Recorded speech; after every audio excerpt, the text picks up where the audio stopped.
வணக்கம் மாணவர்களே. நாம் அன்றாட வாழ்வில் பல்வேறு ஆற்றல்களை பயன்படுத்துகின்றோம் அல்லவா? இவற்றுள் முக்கியமானவை பெட்ரோல், சமையல் எரிவாயு மற்றும் மின்சாரம் போன்றவைகளாகும். இந்த ஆற்றல்களை உருவாக்கக்கூடிய பொருட்கள் ஆற்றல் மூலங்கள் எனப்படும். ஆற்றல் மூலங்கள் இரண்டு வகைப்படும். அவை மரபுசார் ஆற்றல் மூலங்கள், மரபுசாரா ஆற்றல் மூலங்கள். நாம் இப்போது மரபுசார் ஆற்றல் மூலங்களை பற்றி பார்ப்போம். மரபுசார் ஆற்றல் மூலங்கள். மரபுசார் ஆற்றல் மூலங்களில் 4 வகைகள் உள்ளன. அவை அனல் ஆற்றல் கூடம், நீர் ஆற்றல் கூடம், உயிரி ஆற்றல், காற்று ஆற்றல் முதலியவையாகும்.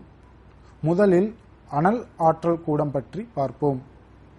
ஆற்றல் நிலையங்களில் ஒவ்வொரு நாளும் மின்னாற்றலை உற்பத்தி செய்ய நீரை வெப்பப்படுத்த பெரும் அளவிலான படிம எரிபொருள்கள் எரிக்கப்படுகின்றன. இங்கு வெப்ப ஆற்றலானது மின் ஆற்றலாக மாற்றப்படுகின்றது. இதற்காக எரிபொருள் எரிக்கப்படுகின்றது. இந்த இடத்தை அனல் ஆற்றல் கூடம் என்று அழைக்கின்றோம்.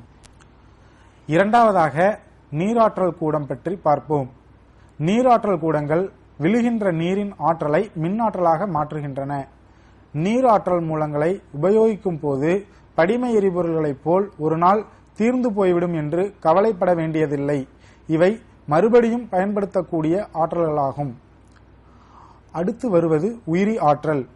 மாட்டுச் சாணம், தாவர பொருள்கள், பயிர்களின் அறுவடைக்கு பின் எஞ்சிய பொருள்கள், வீட்டு உபயோக கழிவுகள் இவை சிதைந்து உயிரி வாயுவை தருகின்றன. இங்கு பெரும்பாலும் மாட்டுச்சாணம் பயன்படுத்தப்படுவதால் சாண எரிவாயு எனப்படுகிறது. இறுதியாக நாம் பார்க்க போவது காற்று ஆற்றல் பற்றியாகும். மின்னாற்றலை உற்பத்தி செய்ய காற்று ஆற்றல் பயன்படுகிறது. அடிப்படையில் பெரிய மின்விசிறியை ஒத்த அமைப்பில் ஆக்கப்பட்ட ஒரு காற்றாலை உறுதியான தாங்கி மீது அதிக உயரத்தில் நிறுவப்படுகிறது. மின்னாற்றலை உற்பத்தி செய்ய காற்றாலையின் விசிறியானது மின் இயற்றியுடன், அதாவது ஜெனரேட்டர் மூலம் இணைக்கப்படுகிறது. விசிறியானது சுழலும் போது மின் இயற்றியால் மின்னாற்றல் உற்பத்தி செய்யப்படுகிறது. காற்றாற்றல் நமக்கு பல வகைகளில் உதவி புரிகிறது. முதலில் சுற்றுச்சூழல் நட்புடையது, மேலும் திறன் மிகுந்த புதுப்பிக்கக்கூடிய ஆற்றல் மூலமாகும். இவ்வகையான மின் ஆற்றல் உற்பத்திக்கு தொடர் செலவுகள் இருக்காது.